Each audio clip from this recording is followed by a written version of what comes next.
Hello and welcome to Two Girls in a Pod. I'm Sharon. I'm Christy. Hope all of you are doing well. Little fresh day here in Colorado Springs. Today, though, we're going to talk about getting stuck or being stuck, I guess is more the thing, wouldn't you call it? Yeah, why is it that we sometimes stay stuck in a position or, especially something that we're just not really satisfied with, but maybe don't know how to change? But basically, why is the fear of changing greater than the misery that we're in? And I think at some point we've all probably been there. You know what I mean? Yeah. I feel like whether it's staying in a relationship, staying in a job, staying in a family, staying in a friendship, staying in a sport. I mean, I think it could be anything. Yeah. That we just feel, is it like a complacency? Is that what it is? Sometimes it's a complacency, and then I think sometimes there is a pressure. So say person that plays a sport or whatever, a young person, and sometimes they have pressure from family, I think, to continue on with something like that. And maybe it's not necessarily what they want, but it's better than the pushback maybe from what they get. Well, and I think that's true. I think that I don't know any of us who likes pushback. You know what I mean? Yeah. But I do think that in that thing of staying stuck, we start to lose ourselves. And we talked about the thing of we lose confidence. We that misery we understand, maybe. And because we understand it, then we tend to say, at least this misery makes sense to me. That fear of change, I don't know it. What if it's worse than this? I think people go to that more negative piece of, what if this isn't as miserable as I can be? Yeah, I think that could play a part of it. And part of it too, I think sometimes people just don't know how to change it. That's just how it's always been. And, to try and change it, they just don't know how to even approach it, I think. Well, and I think sometimes it's not even misery, but maybe sometimes we stay in something that is blah.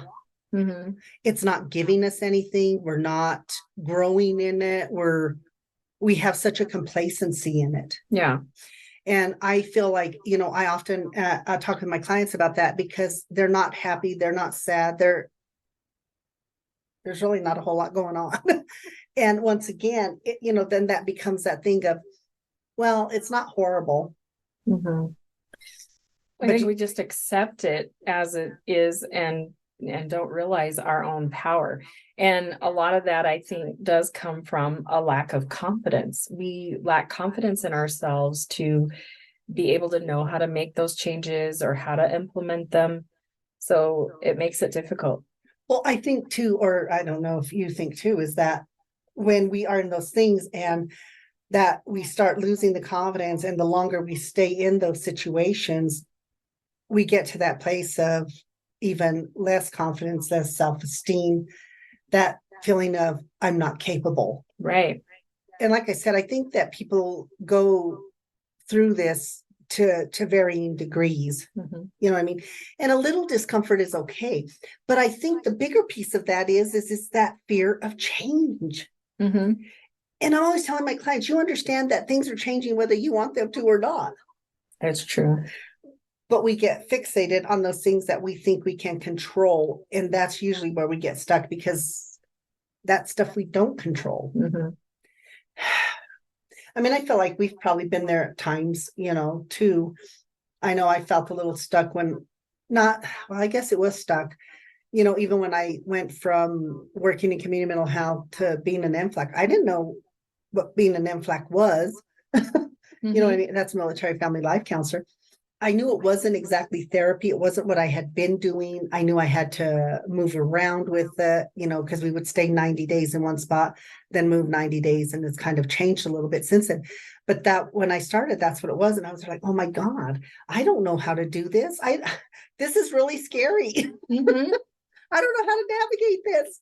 Well, and then you had to make, another transition too, when you went from working for someone else, basically, even though it was contracting, to doing a private practice, setting up a business of your own. That was a huge step. And that took a while. And I mean, we kept oscillating even on that. Once again, you didn't know anything about billing. So I think there was that fear of that and not having confidence in it.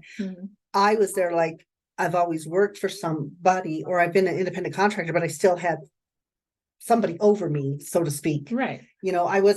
I didn't have to be all the whole adult, you know, You aren't responsible for everything.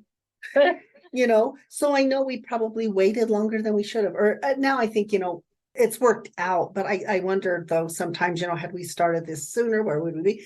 I think you do those things, but I feel like, even that fear of that unknown and going into podcasting, Mm-hmm. holy cow, we talked and talked and talked and talked and talked and still talk some more until we finally, and because there was really a lot of anxiety and apprehension about it, because we don't know what we're doing. So we've been learning as we go. And that's what you do when you podcast, you talk. But the thing I do that as a therapist, but this was a little more terrifying for some reason.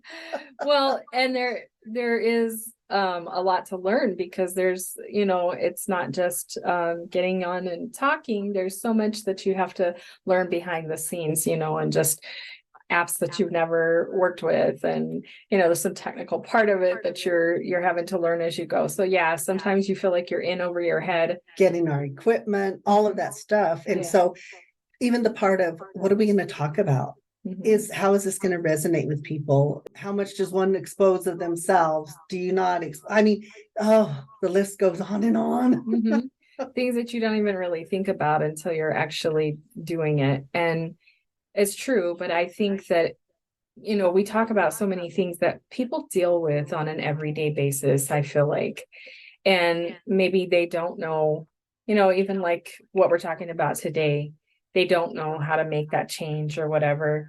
And part of it sometimes is scary, yes, because of the unknown, but part of it becomes about that self-care piece of it, in order to build your self-confidence. And sometimes you have to do that by setting boundaries with people. It's like you were mentioning, that sometimes you have to be assertive with people and say, hey, no, I am working on something at this moment. You got to be able to set aside time for yourself. And maybe you've never been the kind that has required that before, and people don't know how to take that. So that's one of those changes that sometimes you have to make. And good Lord, setting boundaries with people is almost more scary than than staying stuck. Because you get a lot of pushback with that. I have this one client, I so admire him. I really do.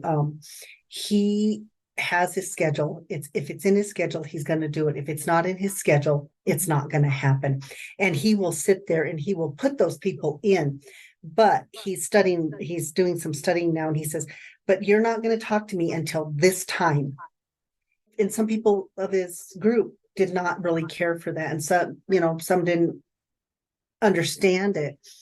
But even for him, he's trying to get to another place, even though there's always going to be fear about when we start new things and we do new things. So there's that piece of it, but taking that time to build that and to do that is so important. And that's part, like you said, part of that self-care is, I can't be expending all my energy in all these other areas and trying to make a change at the same time, because I'm going to feel depleted. When we're doing this, it's like we talk about these things, but I always want people to know that by the end of it, we're going to talk about other things you can do or to implement to try to help with that. Setting boundaries is that first piece of it, I think.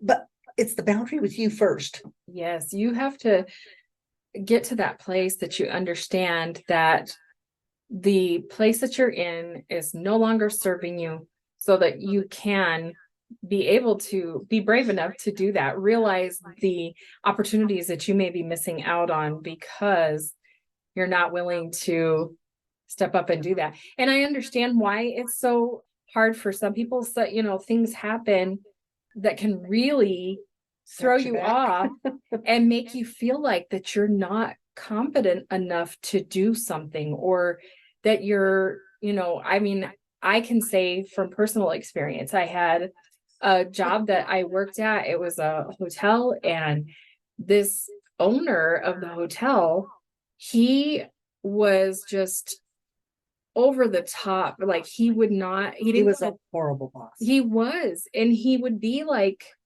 almost verbally abusive. Like he didn't want to deal with the clients and that, the people that would cut the customers.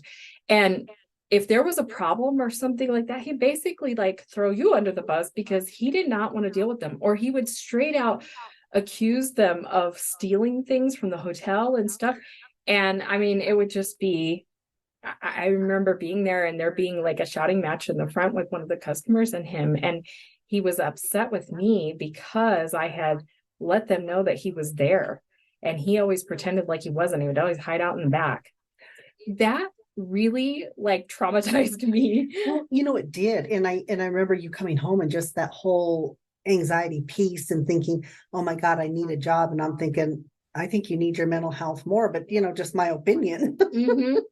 Yeah. And the way he would deal with everybody, it was just, it would make you think, well, am I not doing, my best here? And it made you question yourself when I left there. I had nightmares about that guy. So, I mean, I understand there are things that happen like that make you question your abilities sometimes. And that sets you back when you're trying to assert yourself and do something different. Absolutely. I think when you're trying to evolve, you're in this place of evolving. I want to get better. You had the job because you were going to college and you wanted to have that extra money, and college can be expensive and those kind of things. And then I think, and I know for you, it was really a disappointment because it took you a hot minute to realize that it wasn't your incompetence, it was his inability to manage. Yeah. Yeah. What do you think helped you to get back some of that confidence and to realize it wasn't your problem? Well, it took a lot of time. And I mean, I was more focused on school anyway, thank goodness. So, I mean, that was more important to me. And I explained even when I went to work there, I mean, my school schedule is my top priority. And I stayed true to that. Even when I went on to the next job, that was my thing. And, they were working with me at first. And then all of a sudden, when my schedule changed, they had a problem with that. I left there too. And so, I mean, I wanted that to be my primary goal and focus. So that's where I kind of stuck to, even though, like I said, I was pretty traumatized and I had nightmares for a while after that. But I stayed there 3 months too long. Well, and once again, and somebody was like 3 months. Well, if it's 3 months and it's like a horrible experience every single day you go in, and I think that sometimes jobs can actually start out good and then they can turn toxic. And I deal with this so much about toxic environments. And I'll ask somebody, why are you still there? I had one, why aren't you retiring? Well, because I have to do this, and I said, for what reason? I don't understand. And so we went and crunched numbers and I was like, uh-oh. I said, but then once again, the fear was, what do I do? This has been my identity. What do I do? How do I fill my time? There is anxiety and fear about that unknown. And that's the biggest thing that keeps us a lot of times in that place of anguish or hell, purgatory, Yeah. and it's because I'm afraid. Yeah. It's, you accept the misery of it, because it's what you know. I think something that really helped us is too, we read I'm a Badass series, and she says in there, if something scares you, that is the time to do it. Yeah, that's the time to act. And I think she's right. I mean, I learned a lot from it's you are a badass. You are a badass. Jen Sincero. Yeah. Yeah. And I think the thing is that with that, even the time we were reading it, going into doing the podcast, and we were already in private practice but trying to morph, that statement just resonated with me. If it scares you, then that's when you do it. And I think it's because that is that pivotal moment, because if that fear is there, there's not complacency. Once we reach the place of complacency, that's when I feel we are truly stuck. Yeah. This is my lot in life. And how many times we hear that when people, well, I made my bed, now I gotta lay in it. all this kind of stuff, and where that thought process has come from is crazy to me, but it happens. I think that things are changing in our society, even like in regards to jobs and that you see that people are no longer willing to accept the way that things have been done up to this point. Like employers are making demands of people that, it's not realistic, I feel like sometimes. And people are not accepting it anymore, and they're looking for different ways to do things. So it's really cool because you see a lot of people coming up with all kinds of different side hustles and stuff like that, other ways to make money. And that's cool. And not to stay in those places Yeah. that are just, zapping you, Yeah. Your self-worth and everything. I have a client, and I was really amazed by this because, one of the things she always tells me is on all of her jobs is, I'm not going to compromise my sleep. Her sleep.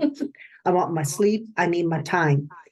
And the company she was working for, she's telling me the hours, and I go, oh my God, that's a lot of hours you got to work. And it changed, based on season, whatever. And she was very firm about that. You can fire me, you can do whatever you want, but I am not going to compromise. I am not going to compromise who I am. The things, if I don't have sleep, or if I'm all stressed out, I am not an effective employee for you. Right. And you know what? She was okay with it because she was looking for another job, and she wasn't going to compromise on that, and they didn't want it. And she goes, and we had that conversation about how there does feel like a demand for more and more of your time. And when I talk to people, they're like, I feel like I'm making a lot of money for whoever owns this company, or the stockholder, whoever that is. And but I don't feel like I don't feel there's no gratification for me anymore. I think employers don't understand is it's not always monetary. It's stop treating us like crap. Right. Really appreciate the value in what I bring to your companies. Yeah. It's the same thing with relationships. When I'm talking to you of a relationship, I don't care how much you tell somebody you love them. If your behavior doesn't match it, what difference does it make? Yeah. But we get caught, and sometimes I think people get caught in the words, but they say they love me, but they're treating you like crap. How does this match up? Yeah. You know what I mean? And then once again, I think it's that thing of that fear of, if I leave this relationship, how do I start all over? And I see that when people divorce and stuff, it's like, oh my God, what do I do now? I mean, I always tease you. I always say, oh no, you're going to be with me till the end of time, because I am not going to flip and date. That, to me, now that would be terrifying. You know what I mean? Thank God our relationship is good. But no, it is. And people are terrified of dating, or it's like, I don't know how to date. Now we have to date online. I don't even know these people. Then we get to know them. Some like it, some don't. I'm into, they're like, oh my goodness. Yeah. Talk about a lot of pressure and stress, and all this pressure and stress that we're getting from other people. You know what I mean? Yeah. Is that thing sometimes when you're in a bad relationship, but you have family members saying, oh, you just need to stick it out. Right. Oh, give them another chance. Yeah. Oh, but they're so, you know what? They bring home a paycheck. I mean, these are some of the things that I hear people sound, they're like, oh, okay. Right.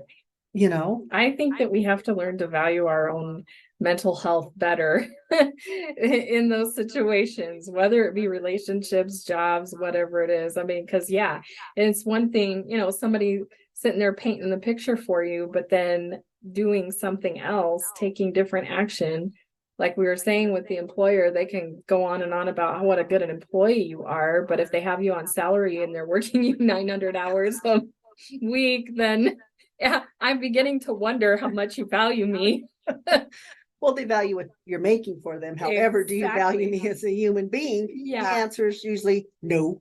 and I get it. And I tell people, I get business. I get, everybody answers to everybody. They're looking at the bottom line. They're looking at that dollar amount, whatever that is. And there are some people out there who they don't mind that. They are fine with working 900 hours because they don't have anything else or whatever.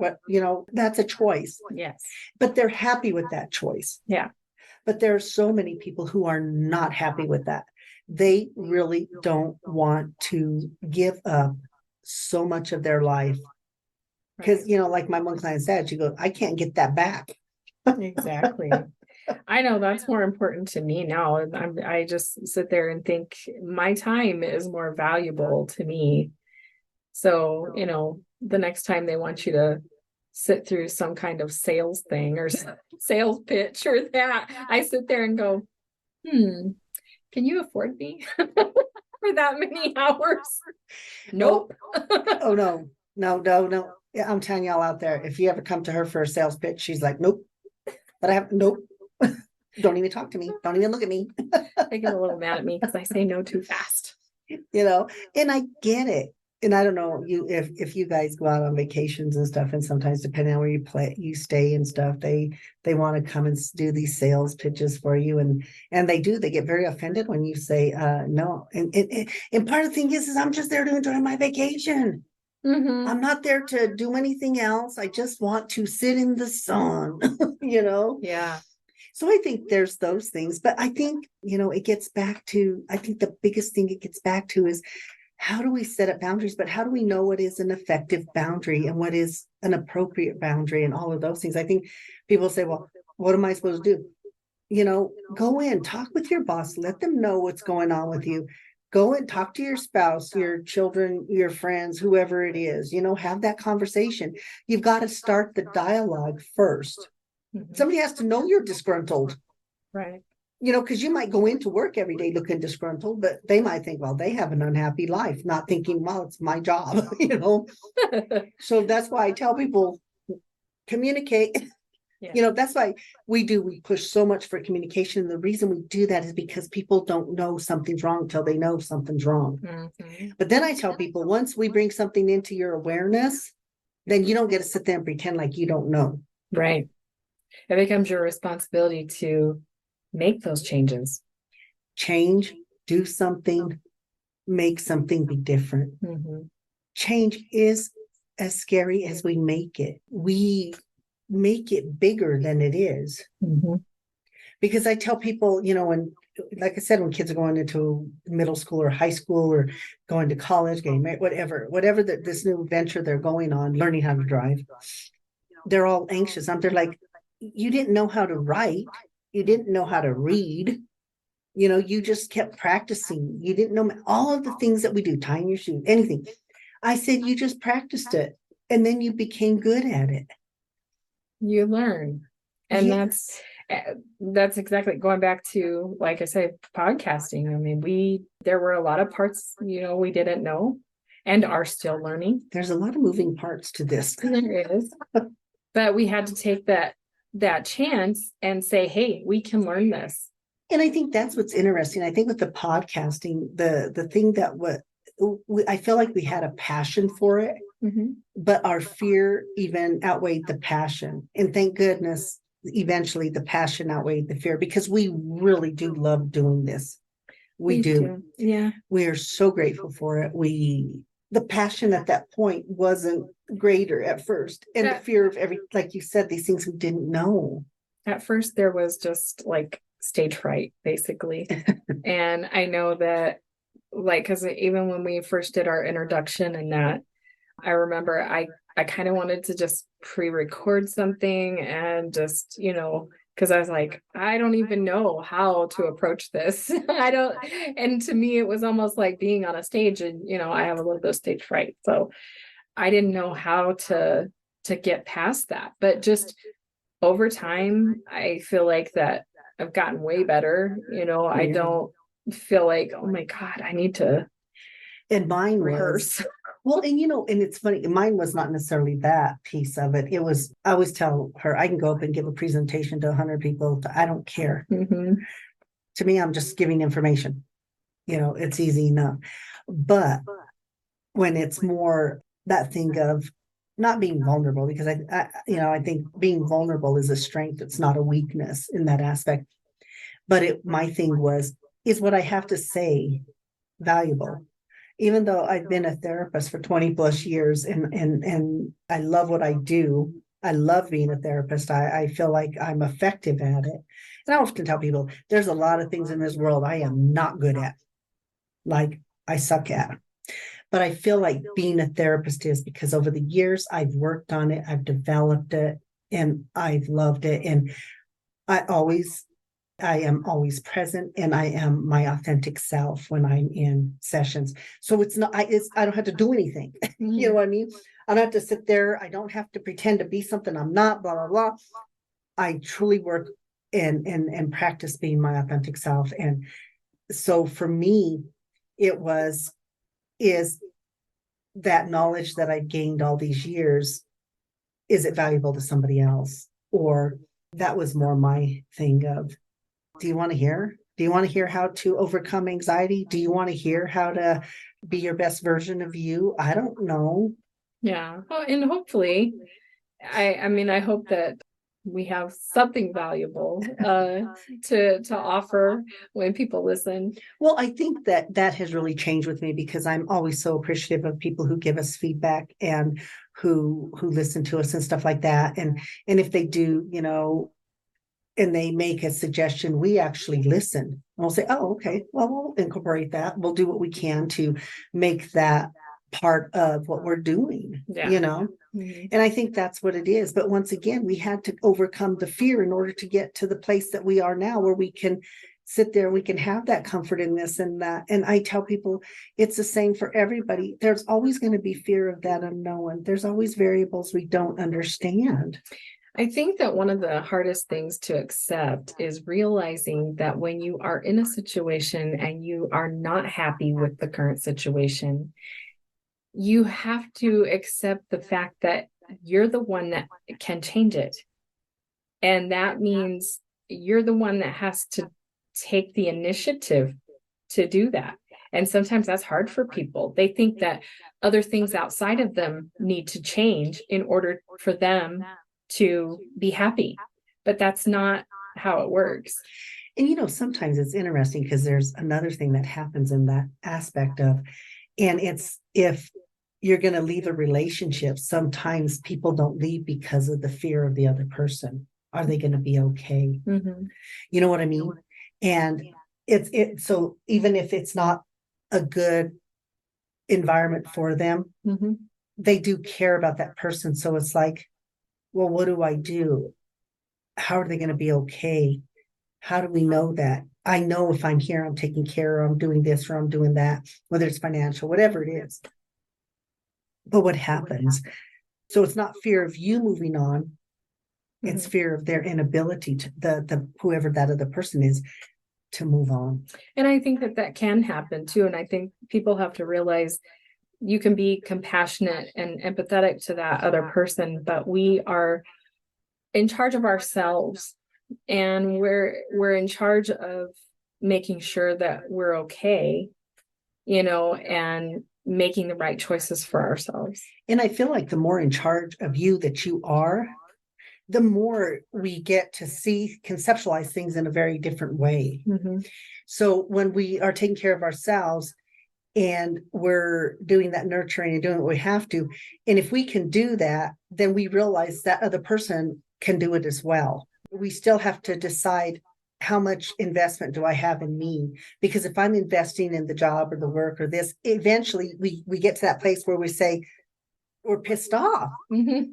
But we're pissed off because there's that part of us that knows we should have left something a long time ago, or we should have, or not even, sometimes it's not about leaving, it is about changing even within that system. Mm-hmm.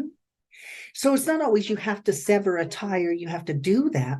Sometimes you just have to change the groundwork of whatever that relationship is. Mm-hmm. So sometimes it's just, it requires that you have a voice about some things and say, this isn't okay with me. It's not acceptable. Exactly. And I think that's where we keep getting, I think that's where people run into that thing of, there's so many variables to that fear, to that thing that keeps us in our misery. I don't think people should be miserable. Mm-mm. I'm the complete opposite. And I always tell my clients, I think everybody deserves to be happy. Everybody deserves to be loved and to love. I really do believe that with every fiber of my being. Mm-hmm. But I feel like we as a society teach people these things. Even that thing, you made your bed, now you lay in it. Mm-hmm. That's a powerful statement for somebody. And sometimes that's a contributing factor to why people stay stuck, is because they're like, yep, you're right. Maybe I should have done this or I should have done that. And this is my penance, basically. Exactly. And the thing is once again, that's us listening to all those other people outside who really don't have an inkling of what's really going on the inside of the inside of you internally, and what's going on in that relationship, whatever it is, whether it's with a boss, job, parents, siblings, partners, it doesn't matter, friends. Yeah. It does not matter. But we tend to continue to listen to those messages that are not ours, and we incorporate them, and we will live a life that somebody else says, well, once you start a job, you need to retire from that job, or, don't go become an artist because they don't make money. Oh no, we don't make money in music. No, we don't. I'm there. So like, oh my God. So then people squash that love and that passion. Like art won't get you fed and all of those kinds of things. But yeah. What do you mean you want to travel? Do you know how much traveling costs? You want to go to a concert? Well, what you going to do? How are you going to get that? I hear all of these things. I'm there like, oh my God. I can think of a perfect example of that. I remember when we had to have the door replaced on our house, and I remember somebody making a comment and said, well, if you weren't always vacationing somewhere, maybe you could put a new door. That's the kind of things people say sometimes. We were shopping for the right door. We don't make those decisions quickly. I had to fit a vacation in to work on this project. But no, and then, why? Just be happy for people. Yeah. When people are making those statements, you will listen, and they will be a statement from a societal point of view. Yeah. Or, whatever that is, or, well, how many men are you going to date? Things like that. Oh, so I just picked the first jerk who or whatever. But people, you know what I mean? Then we label them. Oh, well, look at her. She's had 5 dates in 5 weeks. Different men. Yeah. Well, how do I know which one I want? But no, I had this young lady I was working with, and she was trying to decide who she wanted to date. And so she goes, well, if I date this one, they're like, well, what do you mean? And she says, well, you can only date one. I said, why would you only date one? I said, if there's 3 you're interested in, how do you know which one you really want if you don't date all 3 of them? You can do that? Well, I don't understand why not. It's called dating for a reason. Yeah. You date, you get to know somebody. You know what I'm saying? This is why I can't do dating these days anymore, because I would be labeled a hoe. It's like tryouts. But it was really a struggle. It was like, okay, well, if I date this one, then I have to be exclusive. I'm like, I don't even understand these things. How can you be exclusive? You don't even know them yet. Date them for a minute. And anyway, she ended up dating them, and she ended up liking somebody else. That's how those things happen. Yeah. But once again, we continue to teach and perpetuate these ideas. But who made up the idea? It sure wasn't me. It wasn't you. It's, these have been ideas that have just been generationally brought forward, and we continue to do the same thing. Don't put your apples in one cart. Save, all of these things that people are being taught. So when you look at things like that, and the other podcast that you follow is Yo Quiero Dinero. And she's talking about that. She's talking about have side hustles, do other things. Yeah. Do stuff like that. Expand. But we have to stop getting stuck in somebody else's ideologies. And a lot of times I think that that's what it is. We hear these messages from people, and we think, like I said, that we're not capable of doing something else. And so it keeps us in that same place. I had a conversation with one of my brothers one time, and he goes, sis, do you think it's selfish to take care of you? Do you think that's selfish? And I'm there like, what a weird question. I said, why would that be a selfish thing? But I understood what he was saying, because if I'm selfish and I'm setting boundaries, other people think that I'm selfish. They don't call it self-care. Exactly. And that's the thing. Employers don't call it self-care. Well, why are you being selfish? Oh, you take one for the team. How many times do we hear all these? Listen to all these little sayings that are out there. Exactly.